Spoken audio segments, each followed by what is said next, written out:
Hey my dears and welcome back to my channel. So തമ്മിൽ കണ്ടപ്പോഴേ മനസ്സിലാവും നമ്മൾ ഓണത്തിൻ്റെ ഒരു ബ്ലോഗായിട്ടാണ് വന്നിരിക്കുന്നത്. ഓണം കഴിഞ്ഞ് കുറേ ദിവസമായാലും ഇപ്പോഴാണ് ബ്ലോഗ് എടുത്തതെന്ന് ചോദിച്ചു കഴിഞ്ഞാൽ നമ്മുടെ മനിപ്പല്ലിൽ ഇപ്പോഴാണ് ഓണപ്പരിപാടി ഉണ്ടായിരുന്നത്. ഓണം കഴിഞ്ഞിട്ട് 10-20 ദിവസമായി, പറഞ്ഞിട്ട് കാര്യമില്ല. എല്ലാവരും ലീവിനൊക്കെ പോയിട്ട് വന്നതിന് ശേഷം ഒരു ഡേറ്റ് എടുത്തിട്ടാണ് കേട്ടോ ഞങ്ങൾ ഓണപ്പരിപാടിയൊക്കെ കണ്ടക്ട് ചെയ്തത്. പിന്നെ മൈസൂർ മനിപ്പല്ല് ഒരു ചെറിയ ഫാമിലിയാണ്. സോ ഞങ്ങളുടെ ഉള്ളിൽ തന്നെ എല്ലാവരും കൂടെ ചേർന്നിട്ട് ഉള്ള ഒരു ചെറിയൊരു ഓണപ്പരിപാടിയാണ് കേട്ടോ.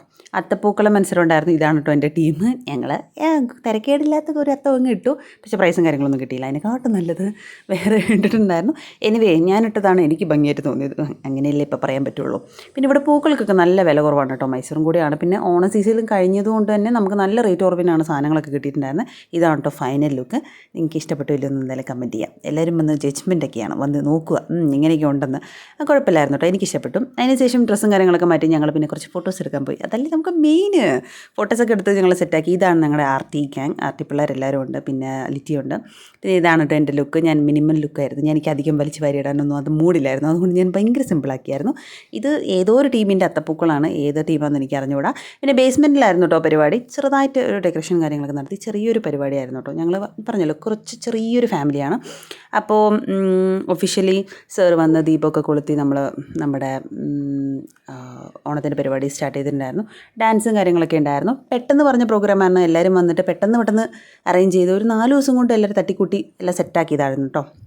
പിന്നെ ഗെയിംസും കാര്യങ്ങളുണ്ടായിരുന്നു. സോനാപ്പി ഉണ്ട്. ഗെയിംസിൽ കൂടണമെന്ന് എനിക്കുണ്ടായിരുന്നു, പക്ഷേ ഫോട്ടോസ് എടുക്കുന്ന തിരക്കിൻ്റെ ഇടയ്ക്ക് ഞാൻ ഗെയിമിലൊന്നും കൂടാൻ പറ്റിയില്ലായിരുന്നു. പിന്നെ നമ്മുടെ രാഗുലേട്ടൻ ഗ്യാങ്ങിൻ്റെ ഡാൻസൊക്കെ തുടങ്ങിയായിരുന്നു. വൈബായിരുന്നു കേട്ടോ ഡാൻസൊക്കെ. എനിക്ക് എല്ലാം കൂടെ ഇടാൻ പറ്റില്ല, ലെന്തി ആയിട്ട് പോവും. പിന്നെ പാട്ടിട്ട് കഴിഞ്ഞാൽ കോപ്പറേറ്റിൻ്റെ പ്രശ്നങ്ങളുള്ളത് കൊണ്ടാണ് കേട്ടോ മറ്റേ സൗണ്ട് ഫുള്ളും കട്ട് ചെയ്യുന്നത്. അടിപൊളി ഡാൻസും കാര്യങ്ങളൊക്കെ ആയിരുന്നു. പിന്നെ ഇത് വന്നിട്ട് ഡയാലിസിസ് പിള്ളേരുടെ ഇൻറ്റേൺഷിപ്പ് പിള്ളേരുടെ ഡാൻസ് ആയിരുന്നു കേട്ടോ. നന്നായിട്ട് നല്ല രീതിയിൽ കളിച്ചായിരുന്നു. ആ പിങ്ക് ഡ്രസ്സ് ഇട്ട് കൊച്ചു, ഓ മൈ ഗോഡ്, ഒരു രക്ഷയിലായിരുന്നു.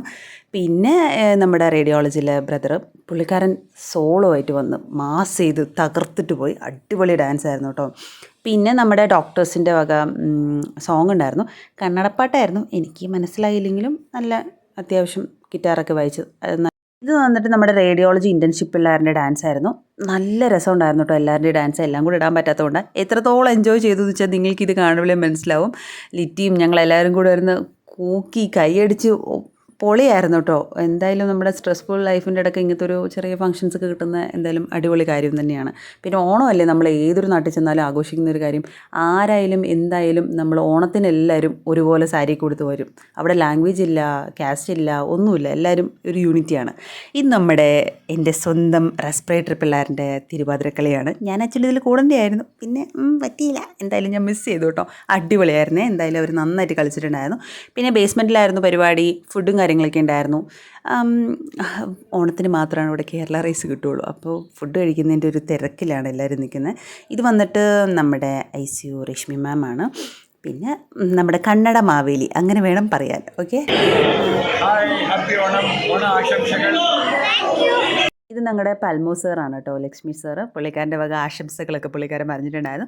പിന്നെ സദ്യയും കാര്യങ്ങളൊക്കെ കഴിച്ചു. ബേസ്മെൻറ്റ് ആയതുകൊണ്ട് അത്ര ലൈറ്റും കാര്യങ്ങളൊന്നും ഉണ്ടായിരുന്നില്ല, പക്ഷേ ഫുഡ് അടിപൊളിയായിരുന്നു കേട്ടോ. നല്ല ഫുഡായിരുന്നു. നല്ല വയറ് നിറച്ച് കഴിച്ചു. അതിനുശേഷം ബാക്കിയുള്ളവരുടെ അത്തപ്പൂക്കളൊക്കെ കണ്ട് കുറച്ച് നേരം ചുറ്റിപ്പറക്കി ഏതാ നല്ലതെന്നൊക്കെ ജഡ്ജ്മെൻറ്റൊക്കെ ചെയ്ത് പിന്നെ തിരിച്ച് ഡ്യൂട്ടിയിലോട്ട് പോയി. അത്രേ ഉള്ളൂ guys. Thanks for watching. By.